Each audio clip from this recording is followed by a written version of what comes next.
ஒரு நாள் இறக்க போறோம். அந்த இறப்புங்கிறது எப்படி இருக்கும், அந்த இறப்பை நம்ம எப்படி சந்திப்போம். ஒருத்தரை சமாதி வச்சுட்டோம் அப்படின்னா அவர்களால திரும்பி வர முடியாது. ஆனா நிர்விகல்ப சமாதி அப்படிங்கிறது அப்பாவுடைய மரணம் அப்படிங்கும்போது எனக்கு ஒரு 2 மாதத்திற்கு முன்னாடி எனக்கு எங்க அப்பாவுடைய மரணத்தை பற்றி தெரியும். கட்டைய வச்சு இன்னைக்கு அந்த உடலை தீ மூட்டுறோம். அப்ப இந்த தீ மூட்டும் போது இந்த உடல் ஜடமா கிடக்கு. அப்ப இது நாள் வரைக்கும் அந்த உடலை எந்த சக்தி இயக்குச்சு? அப்ப அந்த உடல்ல அசைவு ஏற்படும் போது உங்களுடைய கைகளை நீங்க வேகமா ஷேக் பண்ணிட்டீங்கன்னா அந்த பானை உடைஞ்சிச்சுன்னா மீண்டும் இந்த உடலுக்குள்ள உங்களால வர முடியாதுன்னு என்னுடைய குருநாதர் சொன்னாரு.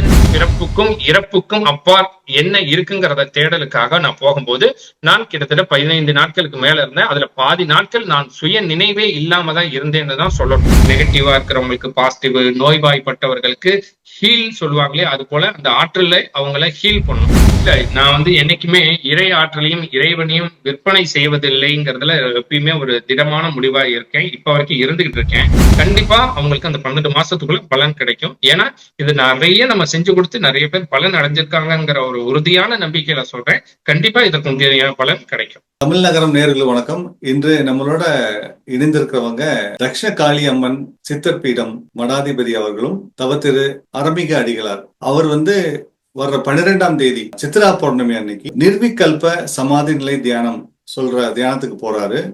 அதை பத்தி நம்ம கொஞ்சம் விவரமா தெரிஞ்சுக்குவோம். வாங்க. வணக்கம் சாமி.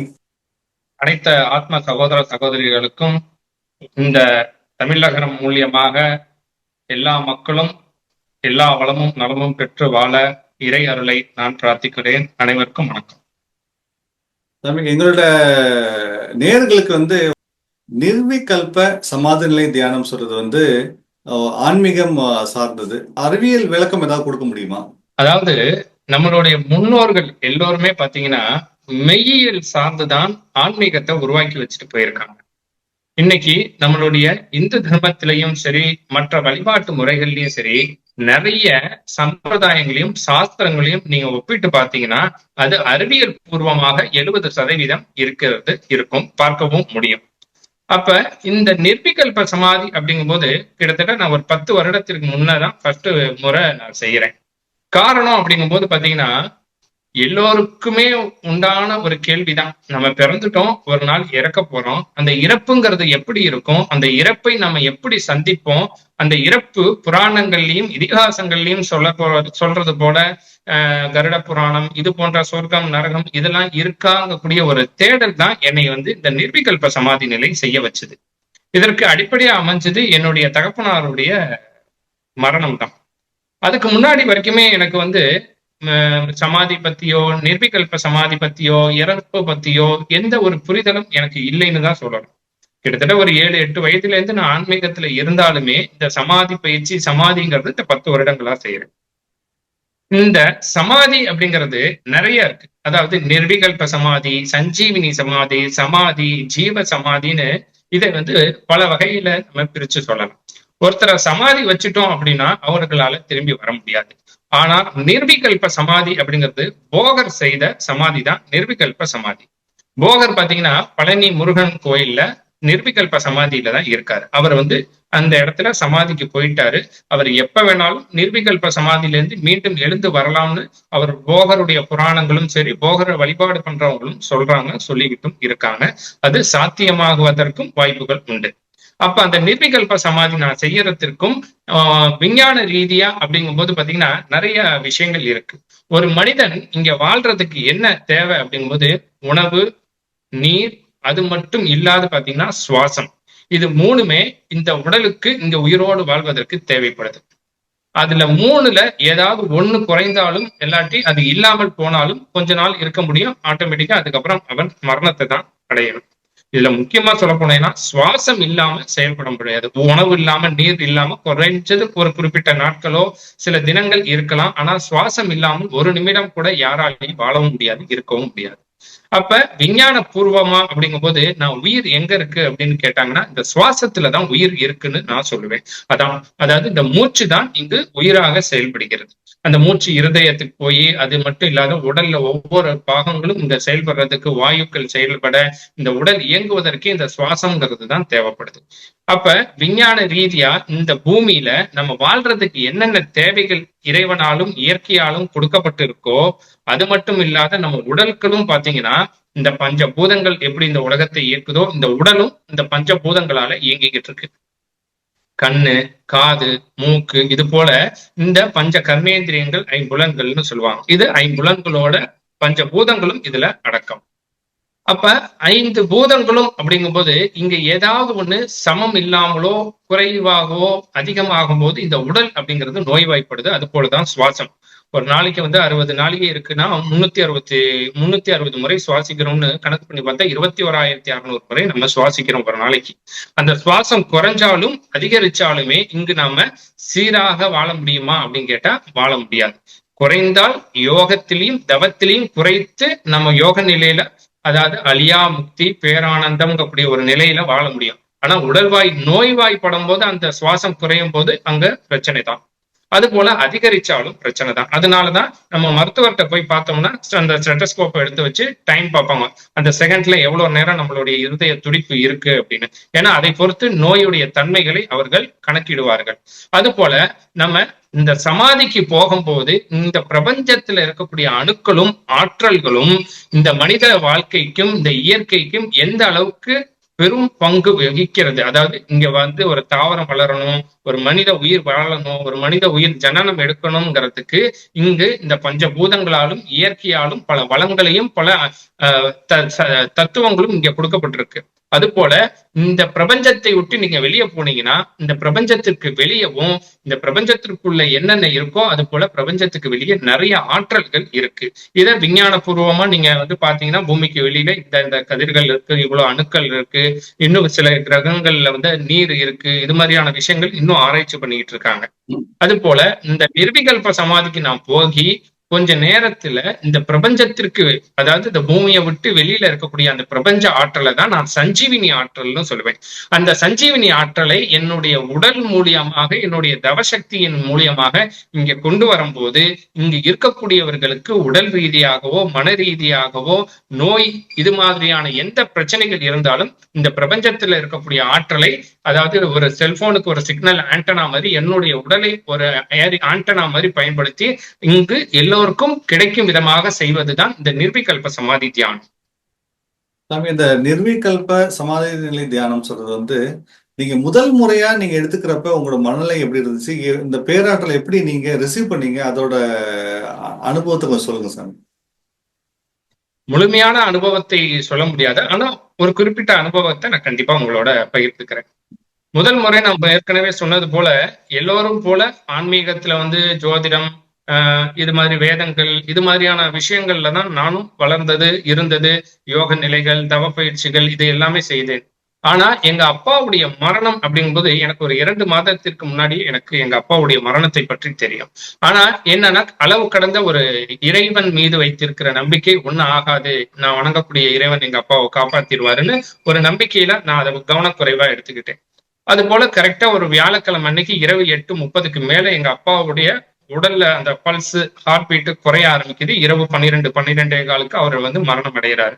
அவர் மரணம் அடையும் போது என்ன சொன்னாரு அப்படின்னா, எப்படியாவது என்னை காப்பாத்துவேன்னு நம்பினேன், என்னை கைவிட்டுட்டேங்கக்கூடிய கடைசி வார்த்தை என்கிட்ட பேசிட்டு தான் எங்க அப்பா உடல்ல இருந்து உயிர் பிரிஞ்சுது. அந்த ஒரு வார்த்தையை என்னால கிரகிச்சுக்க முடியல. அப்போ உடல் இருக்கும் போது நேற்று வரைக்கும் ஒரு குண்டூசி குத்தினா வலிக்கும், விளக்கேற்றும் போது நெருப்பு குச்சி பட்டா இந்த உடல் எரியுது. அப்ப நேற்றைய நாள் இந்த உடல் அனுபவித்த சுகங்கள், துன்பங்கள், இன்பங்கள் எல்லாமே எங்க போச்சு? அப்ப இன்னைக்கு ஒரு மரத்தை, ஒரு கட்டைய வச்சு இன்னைக்கு அந்த உடலை தீ மூட்டுறோம். அப்ப இந்த தீ மூட்டும் போது இந்த உடல் ஜடமா கிடக்கு. அப்ப இது நாள் வரைக்கும் அந்த உடலை எந்த சக்தி இயக்குச்சு? இப்ப அந்த சக்தி எங்க போச்சு? அப்போ பூதலோகம், சொர்க்கம், நரகம், இது போல இதிகாச புராணங்கள்ல மரணத்திற்கு அப்புறம் மனிதன் எங்க போறாங்கக்கூடிய விஷயங்கள் எல்லாம் சொல்றாங்களே, அதெல்லாம் உண்மைதானா? அப்படிங்கக்கூடிய என்னுடைய தேடல் தான் இந்த 10 வருடத்திற்கு முன்னாடி இந்த சமாதி பயிற்சி எடுப்பதற்கான முதல் காரணமா இருந்தது. அப்ப முதல் முறை செய்யும் போது யாரும் எனக்கு அனுமதியும் கொடுக்கல, தடுக்கவும் செய்தார்கள். அது மட்டும் இல்லாது எனக்கு ஒரு பயமும் இருக்கதான் செஞ்சுது. ஏன் அப்படிங்கும் போது பாத்தீங்கன்னா, என்னுடைய குருநாதர்கிட்ட நான் கேட்கிறேன், இந்த மாதிரி மரணத்திற்கு அதாவது பிறப்பிற்கு அப்புறம் மனிதன் எங்க போறாங்க, மறுபிறப்புங்கிறது உண்மையா, அந்த மறுபிறப்புனா எப்படி மீண்டும் நம்ம இங்க மறுபடியும் பிறக்கிறோம், ஒரு ஆற்றல் இன்னொரு ஆற்றலாக மாறுமே தவிர அந்த ஆற்றல் அதே ஆற்றலாக மாறாதுன்னு சித்தர்கள் சொல்லியிருக்காங்க. நானும் நிறைய அந்த பயிற்சி முறைகள்ல நான் பார்த்திருக்கேன். அப்ப நம்ம மனித உடல்ல இருந்து வெளியே போன ஆன்மா, அந்த உயிர் மீண்டும் மனித பிறப்பு எடுக்கிறதுக்கு எவ்வளவு நாட்கள் ஆகும், அது வரைக்கும் அது எங்க இருக்குங்கக்கூடிய ஒரு தேடல் தான் என்னை இதை செய்ய வச்சது. அப்ப என் குருநாதர் சொன்னாரு, ஒரு 8க்கு 8 குழி நோண்டணும், குழி நோண்டி 4 மூலையிலையும் கொட்டாம்பூச்சியில சாணத்தை வைங்க, 2 சுடாத பானைய அது போல உன்னுடைய வலது பக்கம் இடது பக்கம் வச்சு அதுல நீர் விட்டு அதுல ஒரு பொருள் போட சொல்லியிருந்தாங்க. அந்த பொருளை போட்டுட்டு உன்னுடைய 2 கைகளையும் உள்ள முக்கிட்டு வில்வ இலை, துளசி, கல்லுப்பு, விபூதி இதால உன்னுடைய கழுத்து பகுதி வரைக்கும் மூட சொல்லிட்டாங்க. மேல வன்னி மர பலகையை வச்சு மூடி அதுக்கு மேல மண்ணை கொட்டி டோட்டலா சமாதி பண்ணிட்டாங்க. அப்ப இந்த உடல்ல இருந்து உயிர் பிரியும் போது இந்த உடல்ல ஒரு வைப்ரேஷன் ஆகும். அப்ப அந்த வைப்ரேஷன் ஆகும்போது ஏற்கனவே அந்த 2 பானையும் சுடாத பானைங்கிறனால நீர் நிரப்பின பானை, அது ஏற்கனவே அது ஒரு மாதிரி எப்ப வேணாலும் உடையக்கூடிய தன்மையில இருக்கும். அப்ப அந்த உடல்ல அசைவு ஏற்படும் போது உங்களுடைய கைகளை நீங்க வேகமா ஷேக் பண்ணிட்டீங்கன்னா அந்த பானை உடைஞ்சிச்சுன்னா மீண்டும் இந்த உடலுக்குள்ள உங்களால வர முடியாதுன்னு என்னுடைய குருநாதர் சொன்னாரு. அதனால ஒரு பயம் இருந்தது. ஏன்னா நம்ம போறோம், முதல் முறை செய்யறோம். அப்ப நம்ம பயத்திலேயோ ஏதோ ஒரு விஷயத்துல கையை அசைச்சு அந்த பானை உடைஞ்சிச்சுன்னா மறுபடியும் இந்த உடலுக்குள்ள வர முடியாதேங்கக்கூடிய ஒரு பயம் இருந்தது. ஆனாலுமே பாத்தீங்கன்னா இருப்பது ஒரு வாழ்க்கை. ஆனா மரணம்னா என்ன, பிறப்பிற்கும் மரணத்திற்கும் நடுவே வாழ்றோம்.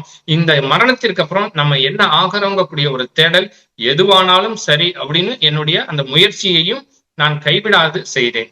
செய்யும் போது குறைஞ்சது ஒரு 20-25 நிமிடம் வரைக்குமே என்னுடைய உடல் அங்க சரியா இருந்தது. அங்க இருந்த கொஞ்சம் காற்ற வச்சு 20-25 நிமிடத்திற்கு அப்புறம் பாத்தீங்கன்னா ஒரு ஒரு எம்டியான ஸ்பேஸ் தான் நான் பாக்குற மாதிரி இருந்தது. அதாவது வெளிச்சம் அது மாதிரி எதுவும் இல்லை, ஒரு இருட்டான ஒரு பகுதி மட்டும்தான் இருந்தது. நம்ம எப்படி தூங்கும் போது கண்கள் ஒரு இருட்டா இருக்குமோ அது போல சிறிது நேரம் கழித்து என்னுடைய உருவத்தை நான் பார்க்கக்கூடிய ஒரு உணர்வை நான் அனுபவிச்சேன். எனக்கு ஆப்போசிட்ல நான் இருந்து என்னுடைய உடலை நான் பார்க்கறது போல எனக்கு ஒரு உணர்வு தென்பட்டது. அதுக்கப்புறம் நான் எங்க இருக்கேன் அப்படிங்கறத குறிப்பிட்ட நேரத்துக்கு என்னால எதுவுமே சொல்ல முடியல. ஏன் அப்படிங்கும்போது எண்ணமற்ற மனமற்ற நிலைக்கு நான் போயிட்டேன். அப்ப எண்ணமற்ற மனநிலைக்கு நான் போகும்போது இவ்வளவு இடத்த நான் கிராஸ் பண்ணேன், இதெல்லாம் பார்த்தேன். அப்படிங்கும் போது இந்த உடல் செயல்பாட்டுல இருக்கும் போதுதான் மனம் செயல்பட்டுக்கிட்டு இருக்கும், எண்ணம் செயல்பட்டுக்கிட்டு இருக்கும். அப்ப இந்த உடல் இங்கு இருந்தது, ஆனால் நான் கடந்த பாதைகள் அப்படிங்கும் போது ஒரு ஒரு உணர்வு இல்லா நிலையில தான் நான் இருந்தேன். ஒரு 15 நாட்களுக்கு மேல இருந்தேன். அந்த 15 நாட்களுக்கு மேல இருக்கும்போது பாத்தீங்கன்னா என்கிட்ட கேட்டோம்னா எந்த இடத்த பார்த்தோம், எப்படி பார்த்தோம், எதை பார்த்தேங்கிறது ஒரு பிளாங்கான ஒரு ஆன்சர் தான் இருக்கும். ஏன் அப்படிங்கும்போது நான் அந்த சமாதியில இருக்கக்கூடிய அந்த காலகட்டங்கள் நான் எதை நோக்கி சமாதிக்கு போனேன்னா இந்த மனிதன் பிறப்புக்கும் இறப்புக்கும் அப்பால் என்ன இருக்குங்கிறத தேடலுக்காக நான் போகும்போது நான் கிட்டத்தட்ட 15 நாட்களுக்கு மேல இருந்தேன். அதுல பாதி நாட்கள் நான் சுய நினைவே இல்லாம தான் இருந்தேன்னு தான் சொல்லணும். அதுக்கப்புறம் தான் ஒரு வெட்ட வெளியான ஒரு இடத்தை நான் பார்க்கிறேன். அந்த வெட்ட வெளி அப்படிங்கும்போது எப்படின்னா ஒரு ஆகாயத்துல எப்படி மேக கூட்டங்கள் இருக்குமோ அது போல ஒரு இடத்தை பார்க்கக்கூடிய ஒரு சூழல் எனக்கு உருவானது. அங்க சில காட்சிகள் கிடைச்சது. அந்த காட்சிகளை பத்தி நான் விளக்கமா சொல்ல முடியாது. ஆனால் இங்கு அந்த இடத்துல பாத்தீங்கன்னா ஒவ்வொரு ஆத்மாக்களுடைய அந்த ஓல சப்தங்களை என்னால கேட்க முடிஞ்சது. அதாவது வலிக்குது, பசிக்குது, தாகமா இருக்கு, நான் தப்பு பண்ணிட்டேன், என்னை தண்டிக்காதீங்கன்னு இது மாதிரியான அந்த ஓல சப்தம்னு சொல்லுவாங்கல்ல, அழுகை, கண்ணீர், இது மாதிரியான சப்தங்களை தான் என்னால உணர முடிஞ்சது. உணர முடிஞ்சு ஒரு குறிப்பிட்ட தூரத்திற்கு அப்புறம் அந்த ஆத்மாக்களுடைய அந்த காரண சரீரமான சரீரம், அதாவது சூட்சம சரீரம், காரண சரீரம், ஸ்தூல சரீரம்னு சொல்லுவாங்க, அந்த சூட்சம சரீரத்தையும் என்னால பார்க்க முடிஞ்சது. அந்த 19 நாட்கள் ஆச்சு. அந்த 19 நாட்களுமே நான் ஒரு ஒரு ஒரு 5 நிமிடம் 10 நிமிடம் நான் சமாதியில இருந்தா என்ன மாதிரியான ஒரு மனநிலை உடல்நிலையில இருந்திருப்பேனோ அப்படிதான் இருந்தேனே தவிர 19 நாட்கள் இருந்த மாதிரி என்னுடைய உடல்ல எந்த ஒரு மாற்றமும் நடக்கல. உடல் ரீதியாவும் சரி, மன ரீதியாவும் தாகம், பசி இது மாதிரியான எந்த விஷயமும் நடக்கல. ஒரு 10-15 நிமிடம் நான் உள்ள இருந்துட்டு வெளியே வந்தா எப்படி இருக்குமோ அப்படிதான் நான் உணர்வு பூர்வமா உணர்ந்தேன். உங்களோட அனுபவத்தை எங்கள்கிட்ட பகிர்ந்தது ரொம்ப நன்றி சாமி. 10க்கு 10 ரூம்லயே எங்களால ஒரு ஃபேன் இல்லாம எங்களால் இருக்க முடியல. ஒரு 10 நிமிஷம் 15 நிமிஷம் ஒரு அரை மணி நேரத்துக்கு மேல. அப்ப ஆக்சிஜன் தேவைப்படுது அதுக்கெல்லாம். ஸோ உடனே வந்து வெளியில வந்துடுறோம். வெளியில வந்துட்டு ஆக்சிஜன் எடுத்துக்கிட்டோம்னா நம்ம வந்து கொஞ்சம் ரிலாக்ஸா ஃபீல் பண்றோம். நீங்க இருக்கிற அந்த 8 கிட்ட ரூம்ல, இருட்டறையில உங்களால நீங்க எப்படி அந்த சுவாசம் வந்து நீங்க நேர்படுத்திக்கிறீங்க? இல்ல அப்ப நான் 8க்கு 8. இப்ப நான் நிரந்தரமா நான் தவத்திற்கு போறதுக்குன்னு ஒரு சமாதி தயார் பண்ணி வச்சுட்டேன். அதோடைய அளவு 5க்கு 5 தான் அதோடைய அளவு. சரி, சரி. பொதுவா இயல்பான ஒரு நிலையில இருக்கும்போது, நம்மளா இருந்தாலும், நானா இருந்தாலுமே, நேற்று இரவு கரண்ட் போயிடுத்து. கரண்ட் போச்சு அப்படிங்கும்போது யுபிஎஸ் வேலை செய்யலைங்கும்போது, குறிப்பிட்ட நேரம் காற்று இல்லாம இருக்க முடியும். ஆனா, முழுமையா இரவு முழுக்க இருக்க முடியுமான்னா, இருக்க முடியாது. ஏன் அப்படிங்கும்போது, இயல்பான வாழ்வியல் வாழும்போதுங்கிறது வேற, நான் சமாதிக்கு போகும்போதுங்கிறது வேற. பொதுவா அங்க குறிப்பிட்ட நேரம் ஒரு கொஞ்சம் ஆக்சிஜன் இருக்கும். அது ஒரு 10 நிமிடம், 15 நிமிடம் இருக்கும். அதுக்கப்புறம் பார்த்தீங்கன்னா, நம்ம வெளியிடக்கூடிய கார்பன் டை ஆக்சைடு தான் முழுமையா இருக்கும். கார்பன் டை ஆக்சைட நம்ம சுவாசிக்க முடியாது. 1. 2வது ஒரு விஷயம், அந்த புழுக்கமான இடத்துல நமக்கு வேர்க்க ஆரம்பிச்சிரும். பொதுவாவே விஞ்ஞான ரீதியா மருத்துவர்களுக்கு தெரியும். ஒரு குறிப்பிட்ட நேரத்துல காற்று இல்லாமல், ஒளி இல்லாமல் கார்பன் டை ஆக்சைட சுவாசிக்கும் போது நமக்கு வேர்வைகள் வந்துடும். அதுக்கப்புறம் நம்மளுடைய பல்ஸ் குறைஞ்சிரும். ஆக்சிஜன் இல்லைன்னா பிரீத்திங் ப்ராப்ளம் வந்துடும். நமக்கு கார்டியாக் ப்ராப்ளம், அதாவது கார்டியாக் ரெஸ்டோ ஏதோ ஒண்ணு ஆகி ஒரு அரை மணி நேரம் 1 மணி நேரத்துல நம்ம மரணம் அடையக்கூடிய வாய்ப்புகள் நிறைய இருக்கு. அதிகபட்சம் ஒரு 2 மணி நேரம் சில பேர் தாக்கு பிடிச்சாலும் பெரிய விஷயம் இருக்கு. பட் அது மாதிரி நான் ஒரு எக்ஸாம்பிளுக்கு சொல்றேன். அதிகபட்சம் ஒரு அரை மணி நேரம் 1 மணி நேரம் நம்ம வந்து இருந்தாலுமே ரொம்ப சிரமப்பட்டு மூச்சு விட கஷ்டப்பட்டு தான் இருக்க முடியுமே தவிர இருக்க முடியாது. ஆனா அந்த சமாதிக்கு போகும்போது அப்படிங்கும்போது நமக்கு இங்கே உயிர் வாழ்வதற்கு எது தேவைப்படுது? பிராணசக்தி. அந்த பிராண சக்தியை நமக்கு இந்த இயற்கை வெளியில இருந்து நமக்கு கொடுக்குது. ஆனா நான் உள்ள போனதுக்கு அப்புறம் அந்த பிராண சக்தியை உள்ள ஜெனரேட் பண்ண ஆரம்பிச்சிருவேன். ஒரு 20 நிமிடம் 15 நிமிடம் நான் ஒரு சில பயிற்சிகள் செஞ்சு பழகியிருக்கேன். அந்த பயிற்சி மூலியமா சுவாசத்தை இழுத்து என்னுடைய சுவாசத்தை உள்பகுதியிலேயே நிறுத்திடுவேன். நிறுத்தினதுக்கு அப்புறம் எனக்கு உள் சுவாசத்திலே உள்ளேயே சுவாசம் ஓட ஆரம்பிச்சிடும். அதனால எனக்கு வெளி சுவாசம் தேவைப்படாது.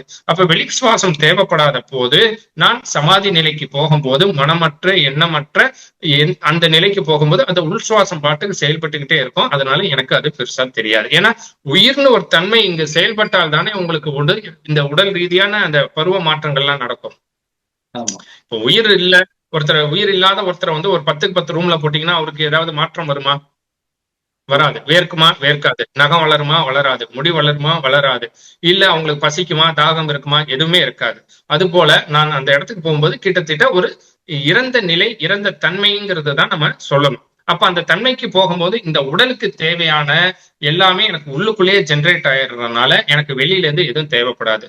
அப்ப அந்த பருவ அந்த உள்ள வந்து மனிதர்களுக்கு சாதாரணமா நம்ம இருக்கும்போது இந்த உயிர் செயல்படுறதுனால இருக்கும். ஆனா உயிர்ங்கிற ஒரு தன்மையை நான் இழந்து நான் சமாதிக்கு போறதுனால இந்த உடலுக்கு தேவையான அந்த இயல்பா உயிரோட இருக்கும்போது என்னென்ன நிகழ்வுகள் நடக்குமோ எனக்கு நடக்காது. வந்து மக்கள் வந்து சுவாசி யோகம், அப்புறம் வந்து குண்டலினி தியானம் இதெல்லாம் பண்றாங்க. அந்த மாதிரியான தியானத்துல ஒரு முயற்சி பண்ற மாதிரி சமாதி நிலை தியானமும் நான் பண்ணணும்னு சொல்லி ஒருத்தர் விரும்புனாருன்னா செய்யலாமா, செய்யக்கூடாதா?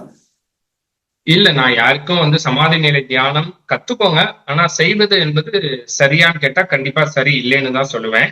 ஏன் அப்படிங்கும்போது என்னுடைய தேடலும் என்னுடைய தேவைகளும் நான் வந்து அடுத்தவர்களுக்கு புரிய வைக்க வேணும். அதாவது மரணத்திற்கு அப்புறம் மனிதனுடைய வாழ்வியல்ங்கிறது என்னங்கிறத எல்லாருக்கும் தெரியப்படுத்தணுங்கிறதுக்காக நான் செய்தேன். 2வது இறைவனுடைய அருளும் குருவுடைய ஆசீர்வாதமும் இருந்தனால செஞ்சேன். அதை பற்றி தெளிந்து வாசி யோகம், குண்டலினி பயிற்சி, இந்த மாதிரியான பயிற்சி சமாதி பயிற்சிகள்லாம் செய்யட்டும். ஆனால் தன்னுடைய சமாதி பயிற்சி செய்தவர்களுக்கு தன்னுடைய இறுதி நாள் என்னன்னு அவங்களுக்கே தெரியும். ஆட்டோமேட்டிக்கா அவங்க போய் அந்த நேரத்துல போய் அமைதியா ஒரு இடத்துல சமாதியில உட்கார்ந்தாங்கன்னா அவங்க சமாதி நிலைக்கு போயிடுவாங்களே தவிர நான் செய்வது போல செய்வதை நான் என்னைக்குமே அனுமதிக்கிறது கிடையாது. யோக பயிற்சி செஞ்சு பேராற்றலை வந்து நீங்க உங்களோட பக்தர்களுக்கு நீங்க கொடுக்குறீங்க. அது எவ்வகையில அவங்களுக்கு பலன் கிடைக்குது சார்? எம்மால் ஆவது யாதொன்றும் இல்லை பராபரமேன்னு ஒரு வார்த்தை இருக்கு. அது போல இறைவன் மக்கள் பணி செய்வதற்காக இந்த பிறப்பை கொடுத்திருக்கார் அப்படிங்கறதான் நான் நம்புறேன். அதன்படி அப்படிங்கும்போது இங்கு பல 100 பேர் வந்திருக்காங்க. நான் ஒவ்வொரு முறையும் சமாதிக்கு போகும்போது அதாவது நடக்க முடியல, உடல் ரீதியா ரொம்ப முடியல, அது மட்டும் இல்லாம குழந்தை இல்லை, இது மாதிரியான பல உடல் ரீதியா, மன ரீதியா, இந்த ஹாட்டிசம்னு சொல்லுவாங்கல்ல, சித்த பிரமை, இது ரிலேட்டடாலாம் நிறைய பேர் வந்திருக்காங்க. நான் தவம் முடிச்சு என்னன்னா அவங்களுக்கு சில பேர் வந்து அவசரம். எப்ப வருவாரோ அது வரைக்கும் நம்ம இருக்க முடியுமா, நம்ம ஏன் இவ்வளவு நேரம் இருக்கணும்னு. ஏன்னா அவங்களுக்கு எல்லாம் சுவாமி கொடுத்துடணும். ஆனா அவங்க எதையுமே சாக்ரிஃபைஸ் பண்ண மாட்டாங்க. ஒரு நேரத்தை கூட சாக்ரிஃபைஸ் பண்ண மாட்டாங்க. சினிமாக்கு போறது, வெளியில வந்து கேளிக்கைகள்ல வந்து காலத்தையும் நேரத்தையும் விரயம் பண்றாங்க. ஆனால் தனக்காக, தன்னை யாரென்று அறிவதற்காக, தன் மானிட பிறவி ஒரு பூர்த்தி அடைவதற்கான ஒரு வழியை இறைவன் வந்து கொடுக்கிறாரு, என் மூலியமா நடத்துறாரு அப்படின்னா அதற்கு அவங்க நேரம் செலவு பண்றதுக்கு கொஞ்சம் யோசிக்கிறாங்க சில பேர். ஆனா முழுமையா இறைவனை சரணாகதி அடைந்து இங்க இருப்பவர்கள் மன ரீதியாகவும் உடல் ரீதியாகவும் குழந்தையின்மை, கேன்சரு, இது மாதிரியான எத்தனையோ நோய்களால தீர்க்கப்பட்டு இங்கிருந்து போயிருக்காங்க. இன்னமும் அவர்கள் இந்த ஆலயத்துக்கு வந்துகிட்டு இருக்காங்க. பலன் அடைந்தவர்கள் இன்னும் அம்பாளுடைய பக்தியா வாழ்ந்துகிட்டு தான் இருக்காங்க. சாமி, நீங்க வந்து இந்த சஞ்சீவனி தீர்த்தம் வந்து கொடுப்பதால வந்து நிறைய பேருக்கு நோய்கள் தீருது, அவங்களோட பிரச்சனைகள் வந்து தீர்வுக்கு வருதுன்னு சொல்றாங்க. சஞ்சீவனி தீர்த்தம் பத்தி கொஞ்சம் பெருமையை சொல்லுங்க சாமி. இல்ல, நான் உள்ள போகும்போது ஒரு மண் பானையில வந்து தீர்த்தம் வந்து நான் வச்சிடுவேன். நான் இங்க இருக்கும்போது அந்த பிரபஞ்ச பேராற்றல் என்னுடைய உடல் மூலியமா நான் இருக்கக்கூடிய அந்த சமாதிக்கு முழுமையா வரும். நான் ஏற்கனவே முன்ன சொன்னது போல இங்கு மனிதர் வாழ்வதற்கு நோய் தீர்க்கக்கூடிய அரிய வகை மூலிகைகள் இருக்கு. அதாவது வேப்பிலை, கரிசலாங்கண்ணி, கையாந்தர, துளசி, வில்வம், இது போல நிறைய மூலிகைகள் இங்கு மனிதர்களுக்கு அடிபட்டா, நோய்வாய்ப்பட்டா அதை தீர்க்கக்கூடிய அபூர்வ மூலிகைகள் இங்கே இறைவனாலும் இயற்கையாலும் படைக்கப்பட்டிருக்கு. அதே போல இந்த பிரபஞ்சத்தை காப்பதற்கும் பிரபஞ்சத்தில் வாழக்கூடிய மனிதர்கள் நல்லா இருக்கணும், அனைத்து ஜீவராசிகளும் நல்லா இருக்கணுங்கிறதுக்காக பிரபஞ்சத்திற்கு வெளியே ஜீவகாந்த அலைகள் அப்படியே சஞ்சீவினி ஆற்றல்கள் நிறைஞ்சிருக்கு.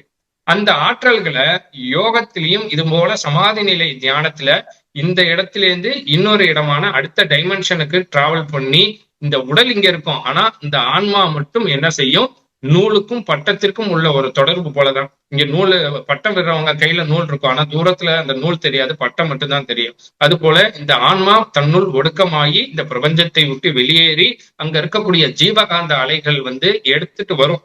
அந்த எடுத்துட்டு வரும்போது இங்கு முழுமையா ஒரு 50 கிலோமீட்டர் 20 கிலோமீட்டர்னு ஒரு குறிப்பிட்ட தூரத்திற்கு, ஒரு உதாரணத்துக்கு சொல்றேன், ஒரு ஒரு 100 மீட்டரு 200 மீட்டருக்கு அந்த ஜீவகாந்த அலைகள் இங்க முழுமையா நிறைஞ்சிருக்கும். அப்ப அங்க இருக்கக்கூடிய உயிர்களுக்கும் அங்க இருப்பவர்களுக்கும் அந்த ஜீவகாந்த ஆற்றல்கள் என்ன செய்யும், அவர்களுடைய உடல் ரீதியா மன ரீதியான மாற்றங்களை உண்டு பண்ணும். நெகட்டிவா இருக்கிறவங்களுக்கு பாசிட்டிவ், நோய்வாய்ப்பட்டவர்களுக்கு ஹீல் சொல்லுவாங்களே, அது போல அந்த ஆற்றலை அவங்கள ஹீல் பண்ணும். அந்த சஞ்சீவனி ஆற்றல் வந்து என்னுடைய உடல் மூலியமா அந்த இடத்துல நிறைஞ்சிருக்கும் போது உங்களுக்கு தெரியும், நம்மளுடைய இந்து தர்மத்துல ஒண்ணு தீர்த்தத்துல போய் தீர்த்தமாட சொல்லுவாங்க, இல்ல அப்படின்னா அக்னில ஆகுதி பண்ண சொல்லுவாங்க. ஏன் அப்படிங்கும்போது விஞ்ஞான ரீதியாகவே நம்மளுடைய உணர்வுகளை நீர் புரிஞ்சுக்கக்கூடிய தன்மை இருக்குன்னு விஞ்ஞான ரீதியா நிரூபிச்சிருக்காங்க. அது வந்து நீங்க பாத்தீங்கன்னா நம்ம சந்தோஷமா இருக்கும்போது அந்த நீர்ல இருந்து வெளியிடக்கூடிய அந்த தன்மைகளும் அதோடைய, அதே போல நம்ம கோபமாவோ வெறுப்பாவோ இருக்கும்போது அந்த நீர் தன்னுடைய வெளிப்படுத்தக்கூடிய தன்மைகளை வந்து ஆராய்ச்சி பண்ணி அதை வெளியிட்டிருக்காங்க. அது போல நம் முன்னோர்கள் முன்னையே கண்டுபிடிச்சிருக்காங்க. அப்ப நம்மளுடைய எண்ணங்களும் நம்மளுடைய உடல்ல இருக்கக்கூடிய சக்திகளையும் இந்த நீர் கிரகிச்சுக்கக்கூடிய ஆற்றல்கள் இருக்கு. அதனாலதான் புனித நீராட சொல்றாங்க. நம்ம மனசு ரீதியா உடல் ரீதியா பாதிக்கப்படும் போது நம்ம கடல்லயோ நதியிலயோ போய் மனசார இறைவனையும் இந்த இயற்கையை வேண்டி நம்ம ஸ்நானம் பண்ணும் போது என்ன ஆகும்னா, அந்த உடல்ல இருக்கக்கூடிய அந்த வேதியியல் மாற்றங்கள் ஏற்பட்டு ஒரு புது மனிதனாக உடல்ல ஒரு நல்ல ஒரு தெம்பும் தைரியமும் உங்களுக்கு கிடைக்கும் இறைவனுடைய ஆசீர்வாதத்துல. அப்ப அந்த இடத்துல நம்ம வந்து அந்த ஆற்றல்களை கொண்டு வரும்போது அந்த நீர் என்ன செய்யும், அந்த ஆற்றல்களை தனக்குள்ள வாங்கி வச்சுக்கும். அது ஒரு பேராற்றல், அதாவது அமிர்தம்னு சொல்லலாம். பாற்கடையில கடையும் போது எப்படி ஒரு அமிர்தம் கிடைச்சதோ அது போல அமிர்தத்திற்கு நிகரான அந்த சக்தி அந்த நீர்ல இருக்கும். அத இத்தனை நாட்கள் இத்தனை முறைன்னு நீங்க குடிக்கும் போது கண்டிப்பா உடல் ரீதியா எப்பேற்பட்ட நோய்களா இருந்தாலும், சில பேருடைய கர்ம வினைகள்னு இருக்கு, அதற்கு அப்பாற்பட்டு சில விஷயங்கள் இருக்கு, ஆனா கண்டிப்பா எல்லோருடைய நோய்கள் மன ரீதியா உடல் ரீதியா தீருங்கிறதுல எந்த வித மாற்றமும் கிடையாது. இப்ப வந்து தட்சிண காளியம்மன் சித்தர்பீடத்துல இருந்து பௌர்ணமி பூஜைக்கு ஒவ்வொரு பௌர்ணமிக்கும் சங்கல்ப பூஜை பண்ணி பிரசாதம் அனுப்புறதா நீங்க சொல்லியிருக்கிறீங்க. அது எவ்வகையில நம்ம மக்களுக்கெல்லாம் போய் சேரும், எவ்வகையில அவங்களுக்கு வந்து ஹெல்ப் பண்ணும் சார்? இல்ல, நான் வந்து என்னைக்குமே இறை ஆற்றலையும் இறைவனையும் விற்பனை செய்வதில்லைங்கிறதுல எப்பயுமே ஒரு திடமான முடிவா இருக்கேன். இப்ப வரைக்கும் இருந்துகிட்டு இருக்கேன். ஆனா இன்னைக்கு இருக்கக்கூடிய காலகட்டத்துல இயற்கை பேரழிவு, மனிதனுடைய உளவியல், உணவியல் மாற்றத்தினால எவ்வளவோ பேர் வந்து துன்பங்களை உடல் ரீதியாவும், மன ரீதியாவும் அனுபவிக்கிறாங்க. இதுக்கெல்லாம் ஒரு தீர்வு கிடைக்கணுங்கிறதுக்காக தான் இந்த முறை 12 மாதமும் சங்கல்ப பூஜை அப்படின்னு இறைவனுடைய உத்தரவின் பேர்ல செய்யறோம். அப்ப என்ன அப்படிங்கும்போது அதற்கு ஏற்றாற்போல சஞ்சீவினி தீர்த்தம், நாடி சுத்தி கயிறு, காரிய சுத்தி விபூதி, அது இல்லாம பாத்தீங்கன்னா மூலிகை பொக்கிஷம்னு எல்லாமே கொடுக்குறோம். இது வந்து 2399 ரூபா விலை வச்சிருக்கோம். இது வந்து என்னன்னா அந்த பொருளை வந்து வாங்குவதற்கும் அந்த பொருளை வந்து பேக் பண்ணி அவங்களுக்கு அனுப்புறதுக்குமான பணமே தவிர இதுல நமக்கு லாப நோக்கம்ங்கிறது கிடையாது. ஏன் அப்படிங்கும்போது எந்த பொருளும் இலவசமா எந்த கடையிலையும் கொடுக்க போறது கிடையாது. நானும் ஒரு 4 பேர் 5 பேரை வச்சு அதை சரி பண்ணி அதை பேக் பண்ணி அதை கொரியருக்கு அனுப்பணுங்கிறது அதற்கு. ஏன்னா இன்னைக்கு இருக்கக்கூடிய விலை உயர்வு, விலை சம்பந்தப்பட்ட விஷயங்கள் எல்லாத்துக்கும் தெரியும். அதனால அந்த முதல் மாதத்திலிருந்து 12 மாதங்கள் அவர்களுக்கு அந்த மூலிகை பொருட்களும் அது சுவாமிக்கு அவங்க பேருக்கு அர்ச்சனை பண்ண பிரசாதத்தையும் கொடுக்குறோம். கண்டிப்பா அவங்களுக்கு அந்த 12 மாசத்துக்குள்ள பலன் கிடைக்கும். ஏன்னா இது நிறைய நம்ம செஞ்சு கொடுத்து நிறைய பேர் பலன் அடைஞ்சிருக்காங்கிற ஒரு உறுதியான நம்பிக்கையில சொல்றேன். கண்டிப்பா இதற்கு உறுதியான பலன் கிடைக்கும். தமிழகம் நேயர்களுக்கு மீண்டும் வணக்கம். சாமி சொன்ன மாதிரி அவருடைய பௌர்ணமி பூஜையில சங்கல்ப பூஜை பண்ணி அவங்களோட பேராற்றல் நம்மளும் பெறணும்னு சொல்லி நான் வேண்டிக்கிறேன்.